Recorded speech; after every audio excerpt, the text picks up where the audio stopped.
Bien, mis hermanos, ya estamos en Facebook y vamos a tener la acción de hoy día. Hermano Jorge, por favor, si nos puede guiar en una oración. Claro, hermano, encantado. Bueno, vamos a orar, hermanos. Padre Santo, Padre Justo, Padre amado, gracias le damos por sus bendiciones, siempre por la dicha de un nuevo día, cada día, al amanecer, al despertar, saber que estamos con usted es la dicha más grande que puede existir, Padre. Gracias le damos, Padre, por toda la felicidad que nos da. Gracias le damos porque nos permite estar en la plataforma, en esta plataforma estudiando una porción de su santa palabra, aquella que nos conduce en camino, aquella que nos permite ir y buscar a usted, Padre, y estar un día, siempre que sea su voluntad, pero nuestra sí está dispuesta, Padre, para estar un día al lado suyo. Padre Santo, hoy estudiaremos una porción con el hermano Sergio Pino, una porción de su palabra. Le pedimos, Padre, que nos acompañe y que el Espíritu Santo sea el que guíe y que conduzca esta reunión. Nosotros, Padre, estaremos con los oídos atentos para que estas enseñanzas la podamos internalizar y podemos aplicar en nuestra vida personal y podemos así siempre ir creciendo espiritualmente. Oramos por los hermanos que están necesitando a una intervención suya para su providencia divina, aquellos hermanos que por una razón se encuentran mal de salud, a los hermanos que necesitan consuelo porque han fallecido un ser querido, a los hermanos que necesitan su apoyo para los planes que están realizando en un momento en algún lugar de la vida, para los hermanos que están necesitados de empleo, los hermanos que tienen problemas económicos, los hermanos que por alguna circunstancia están padeciendo un problema en este mundo. Su mano bendita, su intervención, Padre, para que se pueda salir y podamos salir del momento difícil en que estemos y podamos seguir en la obra que usted nos ha encargado, que es la predica de su santo evangelio. Oramos por todo ello y le pedimos todo ello en nombre de nuestro Salvador, nuestro Señor Jesucristo. Amén. Amén, amén. Gracias, hermano Jorge, por la oración. Y vamos hoy día a tener la lección con nuestro hermano Sergio Pino. Y lo dejamos, Sergio, quiere... Ah, no, Dame un minuto, por favor, Néstor. sí, sí, perfecto. Bueno, mientras tanto, le damos las gracias a todos los que están aquí y como bien dice la Escritura, esto es para edificación espiritual, para crecimiento en el conocimiento de las cosas de Dios, como dice Segunda de Pedro, capítulo 3 verso 18, el conocimiento de la gracia y en el Señor Jesucristo y para fortalecernos en nuestra fe.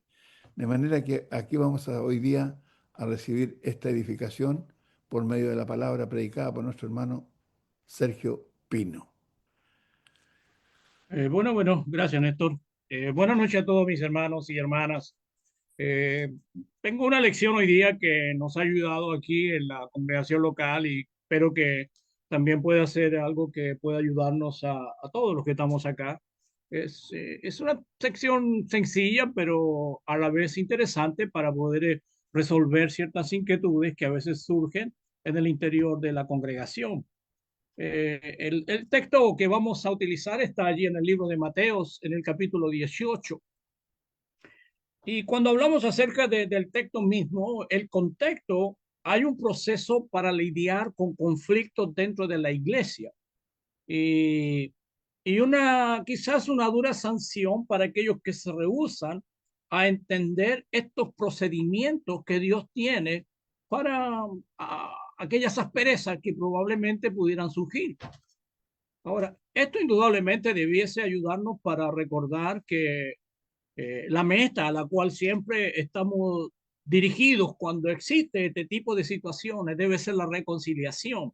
Cuando existen ciertos conflictos en el interior de la congregación, ciertos hermanos que tienen algo que sea malentendido o que no están de acuerdo en ciertas situaciones, bueno, la idea siempre va a ser la reconciliación de los hermanos y eso es lo que la Biblia nos está enseñando. También nos ayudará a recordar entonces algunas situaciones que se vivieron en los capítulos anteriores al relato mismo.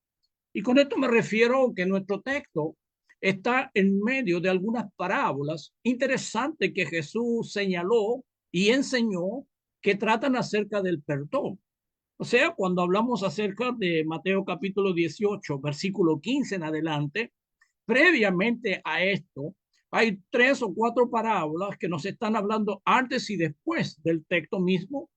Hay una serie de parábolas que nos están enseñando acerca del perdón, como por ejemplo en el versículo 6 y en el versículo 7.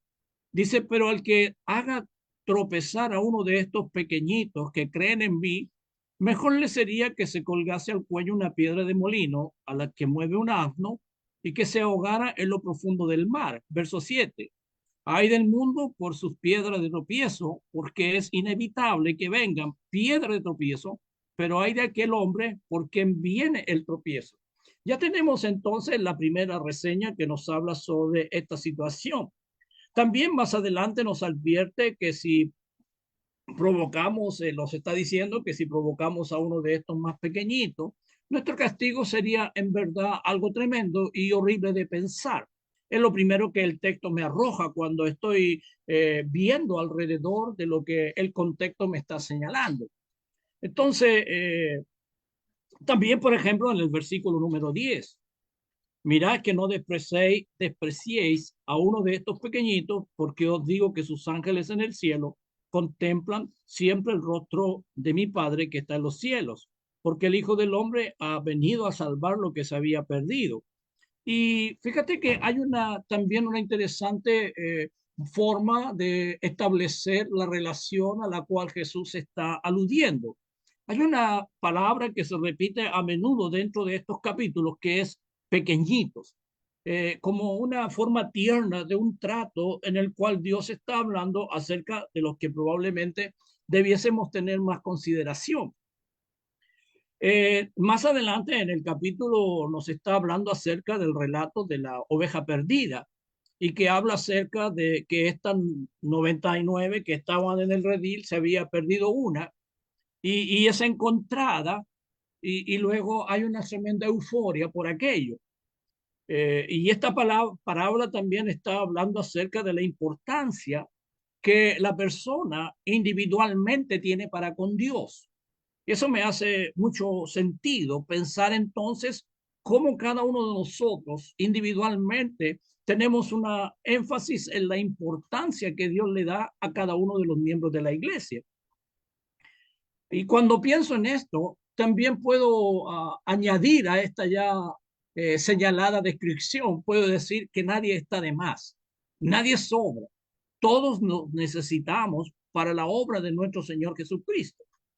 Siguiendo en el mismo capítulo, que estoy en el 18, pero ahora leyendo el versículo 23 en adelante, me está hablando de la parábola de los 2 deudores. Entonces, continúa con el tema del perdón. La parábola se repite. La acción de perdonar está inserta dentro de todo este contexto que nos habla el capítulo número 18. La parábola del siervo malvado, la parábola entonces va a enfatizar. Fíjese que la parábola va a enfatizar de que Dios es de quien nosotros recibimos el perdón. Y entendiendo esto, que es de Dios que yo recibo el perdón, Dios espera que nosotros extendamos ese mismo perdón a los demás cuando hay algún tipo de conflicto, cuando hay algún tipo de algo que no está encajando como quisiéramos.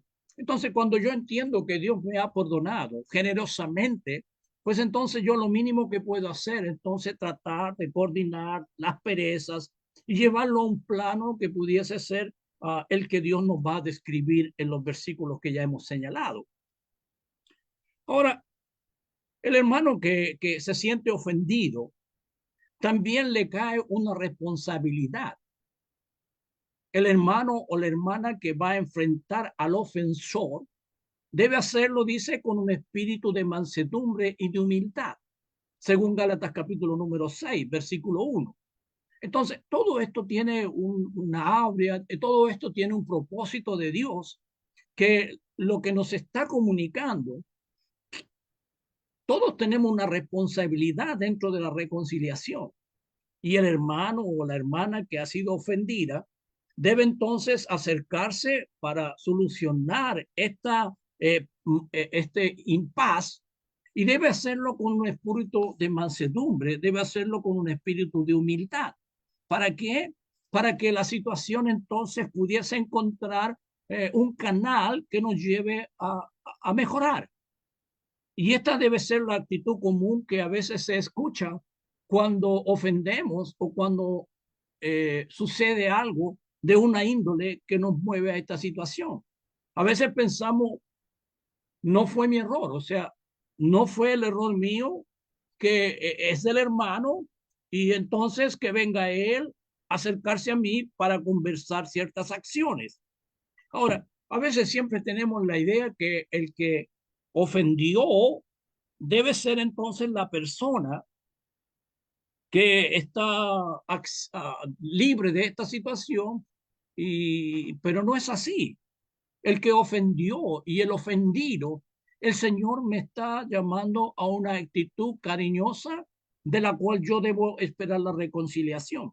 Pero generalmente pensamos que el ofensor es la persona entonces que debe venir porque él me ofendió. Yo he sido la víctima de aquello. Pero cuando leo el texto de Mateo capítulo 18, versículo 15, me va a mostrar una idea que probablemente sea muy contraria. Dice, y si tu hermano peca, ve y repréndeles a sola. Si tu hermano peca, ve y repréndele. Ahora, no es la actitud que nosotros tenemos, fue el error de él que él venga a mí. El Señor dice, si tu hermano peca contra ti, ve y repréndele a sola. Entonces, el evangelio fue escrito, este evangelio de Mateo a final del primer siglo, cuando la iglesia probablemente estaba sufriendo cierta persecución desde el exterior o un crecimiento que le llevó a la iglesia a experimentar ciertas situaciones difíciles. Y esto entonces se expresa en situaciones tensas, en situaciones que habían ciertas disputas, conversaciones que tenían los hermanos y que no llegaban a un buen puerto. El principio que guía todo este capítulo en la vida del discípulo no es una relación individualista con Cristo, sino una vida en comunidad. Y este principio entonces nos coloca parte de un mundo secular. Cristianos vamos a resolver situaciones a la manera que Dios espera que así sea. Si tu hermano peca, ve y repréndele. Si tu hermano peca contra ti, y a veces dice alguien, bueno, ¿y por qué voy a ir yo si el hermano pecó contra mí? Pero la acción que Dios me enseña a través de la Biblia es muy diferente a la forma y a la manera que nosotros muchas veces queremos solucionar roces y situaciones que se producen dentro de la iglesia. Por tanto, si tu hermano peca contra ti, ve y repréndele a sola. Si te oyere, has ganado a tu hermano. Fíjate que esa es la primera camino, es la primera idea que la Biblia me está entregando. Si tu hermano. Ahora, debo señalar que la palabra iglesia, aquí en estos versículos que hemos leído, ya sea el 15 y 16, no aparece, pero sí aparece la palabra iglesia en el versículo 17 y se rehúsa a escucharlo, dilo a la iglesia.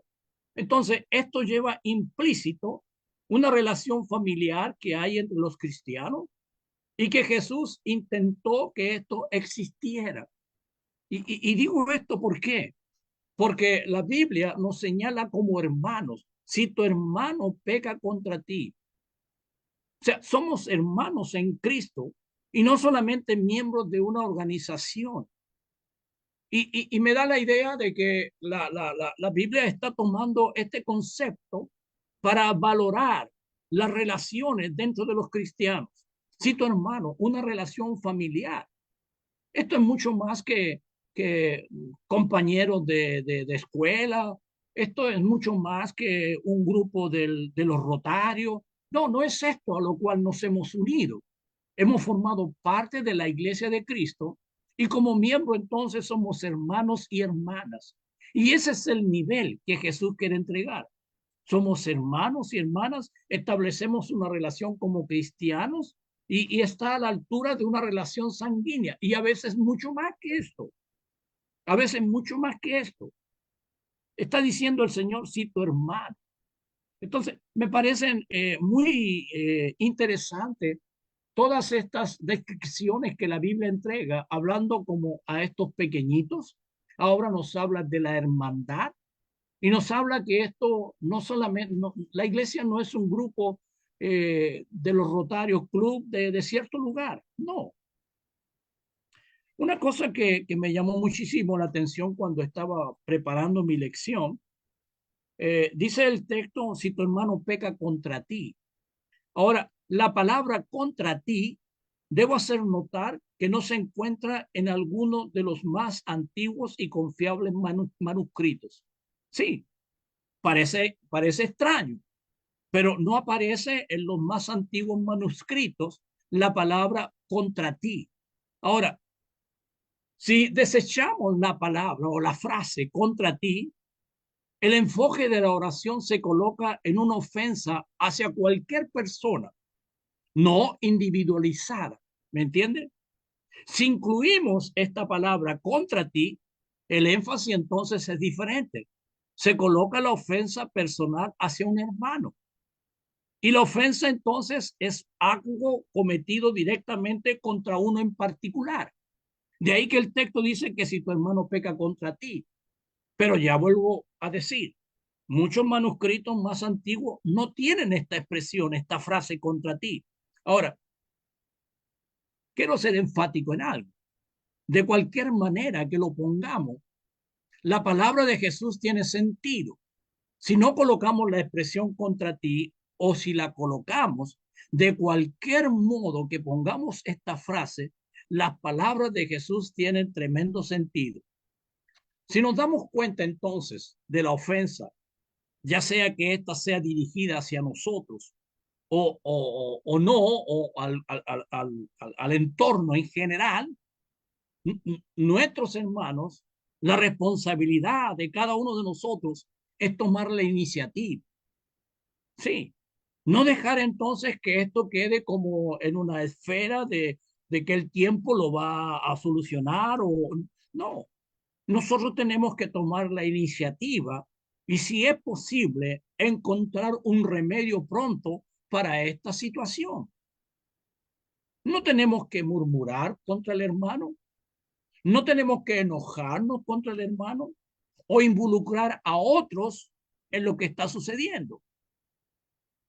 Se da cuenta que a veces esto va esparciéndose como una polvorín, como una bomba de racimo que tuvimos un conflicto con un hermano y ya pronto entonces toda la congregación se enteró. Esto no debe ser así.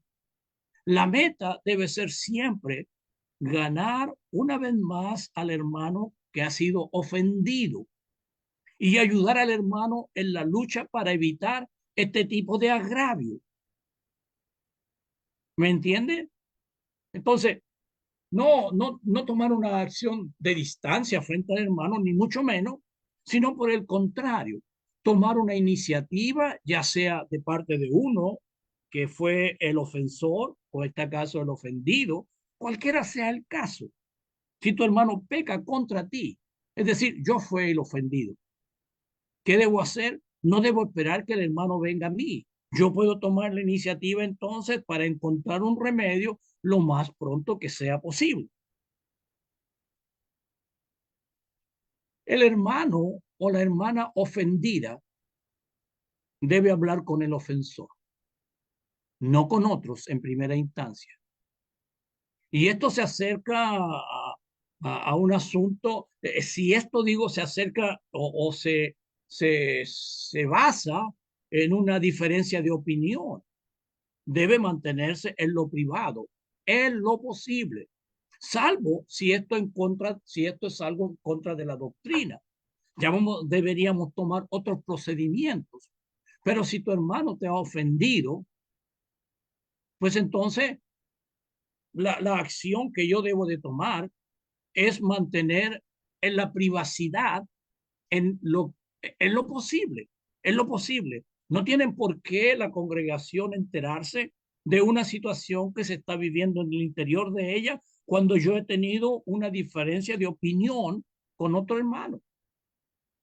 Yo debo entonces ir al hermano. Si tu hermano peca contra ti, ve y repréndele estando a solas.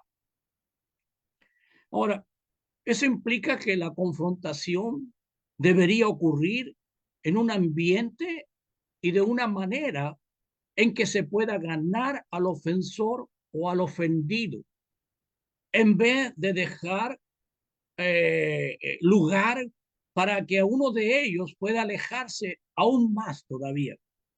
Entonces, siempre estas acciones son con el propósito de buscar la reconciliación, que el hermano que está herido pueda volver a la comunión, que el hermano que se ofendió pueda entonces tener una reconciliación y cabe en esa idea. Pues esta vez leeré en Gálatas capítulo 6, que es una recomendación interesante que el escritor nos hace para poder abordar de una buena forma estas situaciones que no quisiéramos que se vivieran dentro del grupo, pero tarde o temprano pudiese existir algo y sería interesante que pudiésemos tomar entonces estas acciones que la palabra me enseña. Gálatas capítulo 6, verso 1. Hermano, aun si alguno es sorprendido en alguna falta, vosotros que sois espirituales, restaurarle en espíritu de mansedumbre, mirándote a ti mismo, no sea que tú también seas tentado.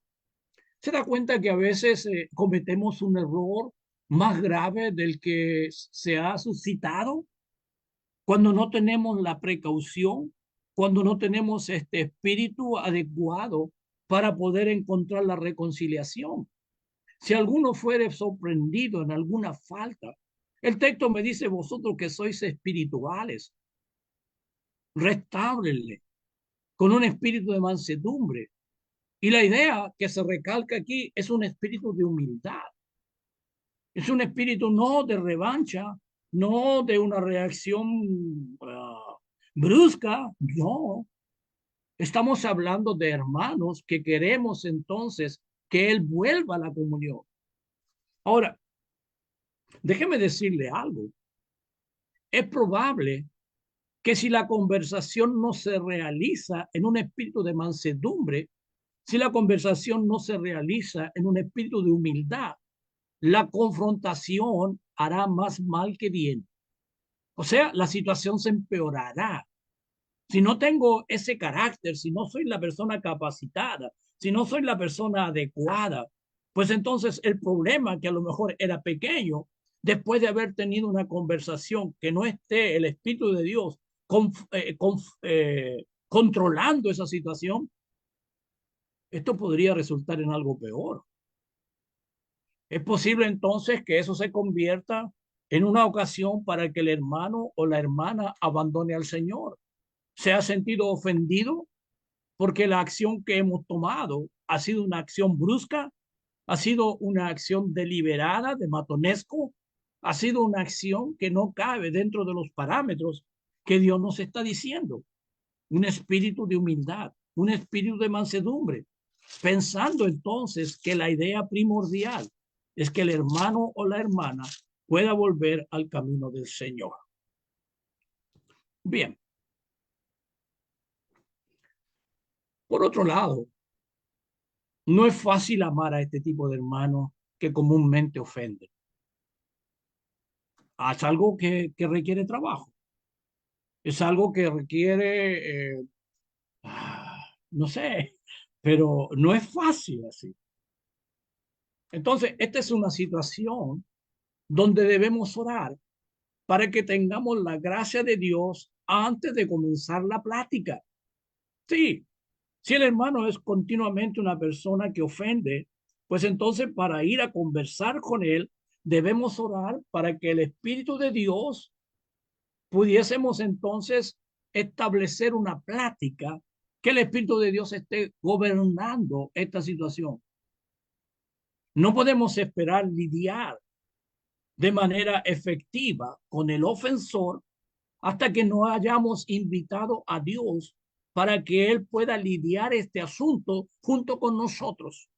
Por eso dice Gálatas, Hermanos, vayan con un espíritu de mansedumbre, considerándote que es una situación que pudiese repetirse en tu propia persona. Entonces, la acción demanda, yo estoy pensando acá, no cualquier hermano puede hacer esta labor.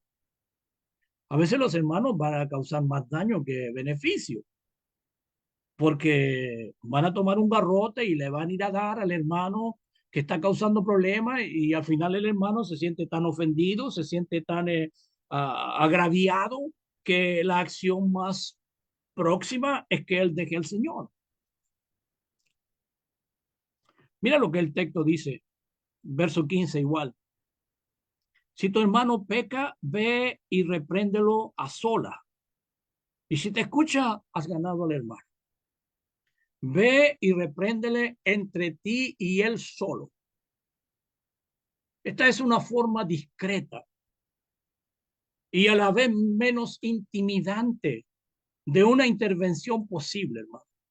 Ve tú y él solo, discretamente. No te hagas de un grupo matonesco para ir a disciplinar al hermano. No, no vayas a intimidar al hermano. No, ya que él se tratará de proteger contra aquellos que vienen de alguna forma, entonces tratando de avergonzarlo de una manera innecesaria, hermano. Entonces, de esta manera se podría ver al ofensor realizando una acción correctiva cuando tenemos el Espíritu de Dios, la mansedumbre, la humildad para ir y hablar con el hermano, tratando de hacer ver que su acción es equivocada. Se podría entonces al ofensor una acción correctiva, evitando así una exposición pública. ¿Sí? Y esta es la idea, de que podamos mantener las cosas en lo más privado posible. Hay una palabra que me llamó mucho la atención, o una expresión que me llamó mucho la atención. Un poco antes, Mateo había registrado, en Mateo capítulo 5 y en el versículo 23, y algunos hermanos estarán pensando que esto no es para la iglesia, pero es un buen ejemplo, hermanos, que pudiésemos poder asumir para resolver este tipo de cosas. Mira lo que dice Mateo capítulo 5, versículo 23. Dice 23. Por tanto, si está presentando tu ofrenda en el altar y allí te acuerdas que tu hermano tiene algo contra ti, deja tu ofrenda allí delante del altar y ve y reconcíliate primero con tu hermano y entonces ven y presenta tu ofrenda. Ahora, ¿por qué me llama la atención esto? Porque lo que habíamos leído en Mateo capítulo 18, versículo 15, si tu hermano peca contra ti, y aquí el texto de Mateo capítulo 5, verso 23, tiene la idea contraria. Si estás presentando tu ofrenda en el altar y allí te acuerdas que tu hermano tiene algo contra ti. La otra posición era si tu hermano peca contra ti, pero ahora es mi postura. Si te acuerdas que tienes algo con tu hermano, por tanto, si estás presentando tu ofrenda en el altar y allí te acuerdas que tu hermano tiene algo contra ti. Entonces, la idea viene a ser diferente y esta es una situación al revés, donde somos nosotros los que hemos realizado la ofensa. Y esto es claro, que no solamente existe una sugerencia de que debemos tomar la iniciativa solamente cuando seamos culpables de una ofensa mayor. También debemos tomar la iniciativa cuando hemos sido víctimas de una ofensa. ¿Me entiende, hermano?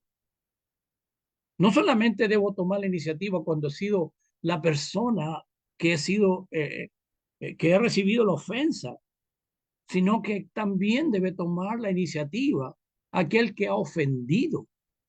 Entonces, esto trabaja para ambos lados, porque Dios, ¿qué espera? Espera la reconciliación. Todo esto nos lleva a la iniciativa que yo debo de tener, hermano. Incluso cuando nuestros hermanos o hermanas tengan algo contra nosotros, ya sea algo justificado o algo injustificado, pues entonces la iniciativa debe ser pronto. En otras palabras, tal vez no seamos los culpables de ninguna ofensa, pero nuestro hermano o nuestra hermana está ofendida de alguna manera. ¿Y Jesús qué espera? Jesús está esperando que tomemos la iniciativa para resolver ciertas situaciones. Entonces, pensando en esto, pareciera apropiado que podemos ir a nuestros hermanos o hermanas si hemos sido ofendidos, aunque la ofensa sea algo menor. O sea, todo esto me lleva a tomar estas acciones. Verso 16. Pero si no te oyere, lleva contigo a uno o dos más para que toda palabra sea confirmada por boca de dos o tres testigos. Mas si no te oyere, toma aún contigo dos o tres para que en boca de dos o tres testigos conste toda palabra. Es decir, podríamos ver que este es un procedimiento que va a continuación del esfuerzo que ya hemos hecho en principio. Y este requisito de tomar dos o tres testigos es una práctica antiguo testamentaria que nos enseña Deuteronomio capítulo 19, versículo 15. Dice, no valdrá un testigo contra ninguno en cualquier delito. No valdrá un testigo contra ninguno en cualquier delito o en cualquier pecado que se cometiese. En el dicho de dos testigos o en el dicho de tres testigos consistirá el negocio. Es decir, esto entonces es una idea traída de Antiguo Testamento para que podamos refrendarla nosotros o en estos días. Si no te oyere, toma dos o tres personas para que ellos puedan servir de testigos. Y me parece interesante que esto tiene una réplica también contra el anciano. ¿Se acuerda de Primera de Timoteo 5:19? Contra el anciano no recibas acusación, sino con dos o tres testigos. Y me parece también una medida de sabiduría que añade a la acción anterior una muestra de sabiduría. Dos o tres personas, dos o tres cabezas pensarán mejor que una. ¿Y qué harán? Prestarán un servicio de equilibrio, ya que podrá ser más fácil o difícil desechar la opinión de una persona que el consejo de dos o de tres personas. Entonces Dios está queriendo resolver conflictos y lo está haciendo en una primera instancia y lo está haciendo en una segunda instancia. Es posible que con esto podamos ayudar al lado ofendido a ver la ofensa y de una manera menos dura. Incluso se puede descubrir que el lado ofendido es el verdadero ofensor. O sea, los que escuchan, los que fueron llevados entonces para ser testigos, podemos decir, de esta situación, podrán entonces tener un veredicto, una acción que pudiese pensar que esta situación se desbordó. Pero ojo, que la meta no es encontrar el culpable de la situación. No, no sacamos nada con eso. Lo que debemos promover es la reconciliación y la restauración de estos hermanos. Si el conflicto no se puede resolver según la segunda intervención, si hemos usado uno o dos testigos, su testimonio entonces ayudará a la iglesia antes de entender la situación y lo que dice el versículo 17. Si no lo oyere a ellos, dilo a la iglesia y tenlo por gentil y publicano. O sea, ya tomamos un procedimiento, tomamos un segundo procedimiento, pero aún Dios quiere que la cosa cause un efecto y si no lo oyeren a ellos, dilo a la iglesia. Y la palabra iglesia aquí es la asamblea de la gente. En este caso no es una asamblea de cristianos y que puede referirse a una iglesia, a una congregación local. Y este es el punto acá. Puede ser una iglesia más bien en el sentido extenso de la palabra. Pero aquí nos estamos refiriendo a un estado local. Dilo a la iglesia, tiende por gentil y publicano. Entonces, una vez más, el objetivo es restaurar al hermano a la fe, es restaurar a la práctica de la iglesia. Y a veces pensamos que esta es una acción que es dura cuando hablamos acerca de la disciplina. La iglesia debe reaccionar con la persona como un extranjero, dice, como un publicano, como un gentil, como una persona sin fe. Y esa persona ya no será elegida para poder participar en los actos que son solemnes como creyentes o que son solemnes para los creyentes. Pareciera que la iglesia está forzando al ofensor a salir de su círculo con esta expresión. Sin embargo, realmente está reconociendo públicamente que el ofensor se ha colocado a sí mismo fuera del círculo. ¿Por qué? Porque no se ha sujetado, porque no se somete a la voluntad de Dios.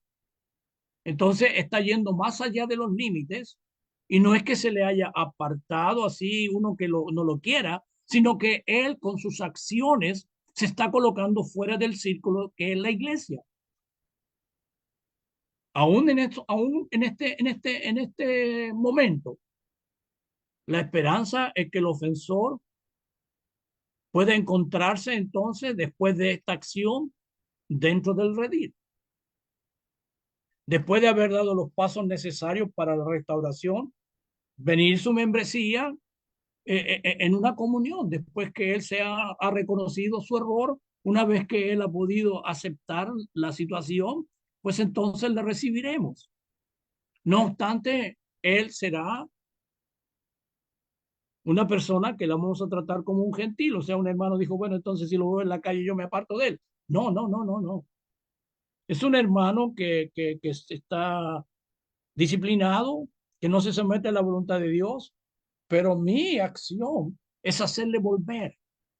Y cada vez que yo tenga la oportunidad, conversaré con él para poderle hacer ver el caso peligroso en el cual él se encuentra. Ahora, cuando hablamos de disciplina, probablemente es un concepto impopular en estos días. Tenemos la actitud de déjeme vivir, viva y deje vivir. Eh, los padres hoy en día sienten que se debe estimular a los hijos e hijas en vez de reprenderlos. Les hemos arrebatado a los maestros y a las maestras su autoridad para disciplinar y sentimos entonces una intromisión en nuestra libertad. Y queremos decir, ¿quién puede juzgar? Déjeme decirle que los primeros cristianos estaban más conscientes de esta función, de una buena conducta. La insana conducta sexual, por ejemplo, vivida allí en 1 de Corintios capítulo 5, versículo 1 al 5, fue entonces que este muchacho pudiera ser colocado fuera y que fuera entregado al diablo para que en el día del Señor él pueda ser salvo. Es decir, apartarlo de la comunión para que este hermano pueda reaccionar a lo que está dejando atrás. Y por eso que es necesario que la comunión pueda ser una función tan importante en la iglesia para que los hermanos que se han sido disciplinados puedan haber extrañado esta comunión, sentirse que están lejos de la hermandad, no para que ellos se vayan, sino para que reaccionen en un acto entonces de en un acto de poder pensar, de poder corregir, de poder aceptar que está haciendo una situación que no es correcta. Quiero terminar diciendo que la disciplina cuando se emplea para el bien es tan necesaria, hermano. cuando los niños o las niñas sin disciplina no solamente fracasan para el desarrollo de su potencial, sino que también se convierten en un peligro para ellos mismos y para otros. Nadie quiere ver crecer a los hijos sin disciplina. No quisiera que nuestra familia viajara por carreteras que no tengan leyes. No quisiera vivir en una ciudad donde no hay protección contra la violencia y contra el robo. Ahora, si todos fuéramos ángeles, la disciplina no sería necesaria. Pero como no somos ángeles, pues entonces estos pasos que el Señor nos entrega no hacen otra cosa que brindarnos entonces la dirección necesaria que la iglesia debe tener en estos días. Creo que es lo que había presentado para el día de hoy. Dios les bendiga, hermano, y espero que esto contribuya para solucionar a veces situaciones que se presentan dentro de la iglesia y que en vez de solucionar los problemas, muchas veces los empeoramos. Hermano Néstor. Muchas gracias, hermano Sergio. Qué buena lección, como siempre. Eh, este tipo de lecciones ayuda para el bienestar dentro de la iglesia. Esa es la verdad. Vamos a tener una oración. Vamos a pedir, hermano Ernest, por favor, que nos guíe en una oración para ir terminando esta parte. Ok, hermano. Muy bien. Vamos a orar al Señor. Amado Padre que estás en los cielos, santificado y glorificado sea su nombre. Queremos dar, Señor, en esta hora las gracias por la oportunidad que hemos tenido de poder oír su palabra, oír y reflexionar, aprender y meditar acerca de estas cosas que son necesarias para la salud espiritual de la congregación, de todos nosotros como hermanos, como cristianos y como hijos suyos. Queremos dar las gracias, Padre Celestial, porque usted le ha dado la oportunidad a nuestro hermano Sergio de poder traer este tema tan interesante que debe estar siempre presente en todos nosotros. Y al mismo tiempo rogar por aquellos hermanos que están acá presentes también, que han tenido eh, este momento tan especial para poder oír lo que usted nos tiene que decir, Señor, a través del Espíritu Santo. Poder rogarle, Padre Celestial, que usted bendiga a cada una de las familias también representadas en esta hora y también al mismo tiempo volver a orar y pedir nuevamente por todos aquellos hermanos de los cuales se ha orado anteriormente y que están pasando por momentos difíciles, momentos complejos y que quizás tienen problemas de salud, tienen problemas económicos, Señor. Usted sabe en su inmenso poder y en su gran amor, Señor, cuáles son los inconvenientes que ellos tienen para que eh, usted pueda ayudarles, Padre, a través de su providencia divina y pueda estar con ellos y sabiendo que ellos son buenos hermanos y fervientes adoradores suyos, así como nosotros. Gracias, Padre Celestial, por este momento tan necesario para nosotros, tan bonito, y rogamos que al llegar a esta hora de la noche, Señor, usted pueda darnos un momento de tranquilidad, de sosiego, de pensamiento de aquellas cosas que hemos escuchado y podamos tener una buena noche y tranquila noche. En el nombre de Cristo Jesús oramos y agradecemos. Amén, Señor. Amén. Amén, Señor. Amén. Muchas gracias, hermano Ernest.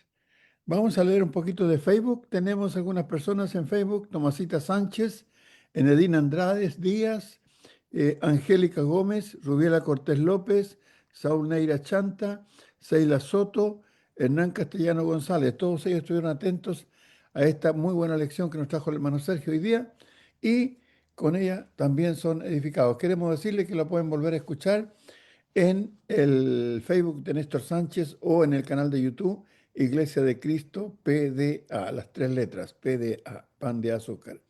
La pueden volver a escuchar. De manera que ahí estamos. ¿Alguna pregunta para el hermano? ¿Algún aporte? ¿Algo que decía acerca de la lección que nos trajo el hermano Sergio, hermano Jorge? Sí, hermano, bueno, la lección muy clara, como a través del perdón mantener la armonía en la iglesia, ¿no? Pero siempre lo que dijo el hermano llama la atención Mateo 5:23. Por tanto, si traes tu ofrenda al altar, dice, y ahí te acuerda de que tu hermano tiene algo contra ti, deja ahí tu ofrenda delante del altar y anda, reconcíliate primero con tu hermano y entonces ven y date ofrenda. Eso es lo que está diciendo Pablo. ¿Es una recomendación o es una advertencia que si no lo haces pecado? Me quedó esa duda, no sabe, hermano Sergio. ¿Es una recomendación que hace Pablo en la iglesia de Corintios? O, perdón, no, lo que escribe Mateo es, Mateo el 5, sí. ¿Es una recomendación que se está haciendo la palabra o no hacer esto nos lleva al pecado? O sea, y no reconciliar con el hermano antes de la ofrenda, me estoy entendiendo, ¿no? ¿Es un pecado? Pues dice, primero hazlo y recién pon la ofrenda. No hacerlo esto. El pecado es una recomendación nomás que debemos tomar a partir de la palabra del Espíritu Santo. Eh, Pensando en esto, hermano, no había tomado el tiempo, pero la Biblia no nos hace recomendaciones. O sea, si quieres lo hace, si quieres no lo hace. La Biblia nos habla de mandamientos. Lo habla acerca, yo no puedo pasar, más aún cuando estoy durante el servicio, pensando, y es una situación concreta, porque si tienes algo contra te acuerdas. Es decir, es algo que está allí dando vuelta. No podré vivir de una forma tranquila cuando tengo un inconveniente con alguien. Buscaré el medio para solucionar aquella situación, cualquiera que ésta sea. A veces tratamos de minimizar las cosas, pero cualquiera que éstas sean, estoy ofendiendo o he sido ofendido por un hermano. Entonces, me gustaría señalar que no debemos pasar tiempo sin hacer eso. Y yo me atrevería a decir que es un buen mandamiento de parte de Dios. Claro. Llama la atención porque este mandamiento de pecado, sino antes de la ofrenda, ¿y por qué no antes de la cena? O sea, sí se puede cenar en pecado, pero no en la ofrenda. Llama la atención, no lo entendí bien. Claro, es que la Biblia no está para entregarnos o responder nuestras curiosidades, o sea, nos dice como un acto general, o sea, no podría decir si muchas otras acciones, o sea, tendría que haber sumado los 5 puntos. Y yo creo que al nombrar uno va a involucrar Claro, directa o sí. indirectamente los otros que también tienen que ver con las acciones que desempeñamos para la adoración a Dios. Ah, ok, ok. Claro, como Me dice parece, Pablo a no sé qué Corintio, piensa ¿no? usted. Yo creo que sí, como lo que usted lo dice, porque lo que dice Pablo también en 1 de Corintios, cuando Claro, advierte que tome la cena indignamente, ¿no? pruébese Está cada hablando de uno. que puede hacer cada uno y bueno, hay que pedir perdón antes, ¿verdad? Pero no solamente ante la cena, es ante todo, porque la comunión es en todo el culto, en los 5 puntos. Yo creo, como usted dice, hermano, ¿no? Que hay que generalizar para todo lo que es la actividad del culto de la iglesia, ¿no? Sí, pues, Ujú. gracias, hermano, gracias. No, por favor. Eh, David, Y gracias, hermano, por el mensaje muy claro. Yo tengo una duda, hermano. Si uno se ve involucrado en una situación así y el ofensor eh, ha ofendido a un hermano y uno después quiere reconciliarse con el hermano y el hermano te cierra las puertas y no quiere saber nada, ¿ya no se puede hacer más? Al tratar de buscar la reconciliación, el perdón y la comunión para el amor. No sé Pensando en si se eso, entiende. David, yo tomaría la segunda opción.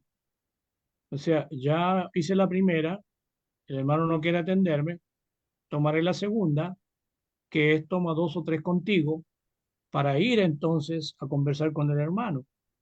Y siempre, no un grupo de choque, ni matones dentro de la iglesia, porque si tenemos matones dentro de la iglesia, que vamos a echar a perder todo lo que se ha ganado. Me recuerdo que, bueno, eso se vivió mucho cuando en la época eh, básica o principio de aquí de la iglesia. Siempre los hermanos eran muy buenos para disciplinar y lo hacíamos de una forma muy agresiva y que al final, en vez de corregir la cosa, salíamos más enojados de lo que íbamos. Entonces yo creo que deberíamos tomar la segunda opción. Toma contigo dos o tres hermanos para que en boca de dos o tres cuente tipo de testigo de que estamos haciendo los esfuerzos para poder corregir esta situación, ya sea del ofensor o del ofendido, que estoy tratando de reconciliarme con mi hermano. Sí, porque todo el contexto ahí te está llevando al perdón, a perdonar, a perdonar, a perdonar, a perdonar. Y Correcto. yo digo, si ya no se puede hacer eso, entonces tú tienes que perdonar, porque después cuando llegue a juicio delante de Dios, si tú no perdonas, Dios no te va a perdonar. Eso está Sí, escrito muy sí, sí, sí, claramente. sí, sí. No guardar esos rencores. O sea, tú ya hiciste todos los trámites posibles, tratamientos posibles para poder generar desde tu perspectiva una acción que pudiera también esperar lo mismo. Pero si no se logra, ya no queda dentro de uno. O sea, me quedaría tranquilo. Ujú. Gracias, hermano. No, por favor, a ti, David. Bueno, una de las cosas, perdón, el propósito principal de ofrecer sacrificios a Dios y ofrendas a Dios es para reconciliarnos con Él, ¿verdad? Ahora sería absurdo presentar ofrenda a Dios antes de arrepentirnos y corregir el mal que nos apartó de Dios. Eso es el punto ahí en Mateo, ¿ya? Entonces, eh, siempre que vamos delante de Dios, tenemos que ir en la mejor disposición, quitar toda cosa que pueda estorbarnos, ¿ya? Porque Dios no acepta una ofrenda, ya ofrenda, digamos, un servicio a Dios, en cualquiera que sea, sin haber limpiado el corazón. Estaba pensando yo en el texto de Amós capítulo 5, si lo tienen por ahí, aquí lo tengo. Dice así, aborrecí, abominé vuestras solemnidades y no me complaceré en vuestras asambleas. Y si me ofreciereis vuestros holocaustos y vuestras ofrendas, no los recibiré ni miraré a las ofrendas de paz de vuestros animales engordados. Quita de mí la multitud de tus cantares, pues no escucharé las salmodías de tus instrumentos. Entonces, a Dios le parece repugnante, le parece asqueroso que vengamos a ofrecer un servicio de adoración a Dios sin quitar lo que nos estorba, lo que y no vamos en un estado de santidad delante de Él. Es lo que yo entiendo del capítulo 5 verso 23 en adelante, que le está diciendo el Señor a los judíos, ¿ya? Ahora, tengo un problema con algún hermano y yo tengo que quitar eso primero. Tengo que quitar para que poder tener esa limpieza de corazón y poder tener la comunión con Dios. Si no, no hay comunión con Dios.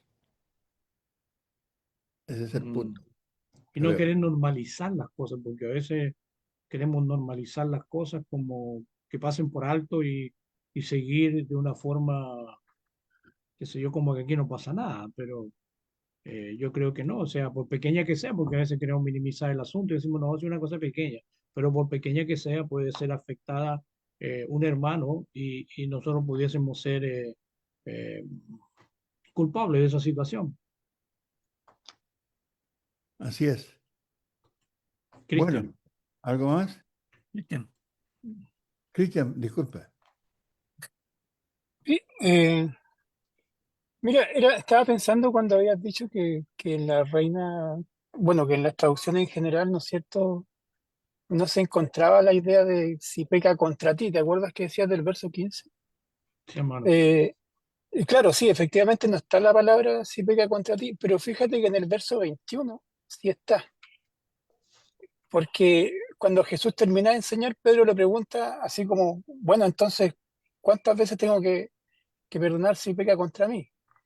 Entonces, por eso lo agregan en la Reina Valera o en la mayoría de las Biblias, lo aprueban como que es correcto poner si peca contra mí, porque Pedro da a entender que la enseñanza de Jesús es justamente si peca contra mí. Entonces, como para sumar un puntito más ahí a este buen estudio, todo esto que tuvimos hoy día, que no hace falta recordar estas cosas porque es sano para la iglesia, es sano para la congregación. Estos temas, a veces, ¿no es cierto?, vamos por cosas más grandes que también sirven.